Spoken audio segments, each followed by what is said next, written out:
বন্ধুরা, আসামে দেখুন কি সুন্দর চা বাগান ট্রেন লাইনের পাশে। আপনারা আসাম যদি আসেন তো অবশ্যই এই চা বাগানের সৌন্দর্য উপভোগ করতে পারবেন। কিলোমিটারের পর কিলোমিটার এমনই চা বাগান, কি সুন্দর অপরূপ দৃশ্য।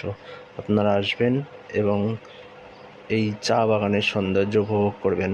এটি আসাম থেকে বাংলায় যাওয়ার পথে ট্রেন লাইনের পাশে। কি অপরূপ সৌন্দর্য দেখুন।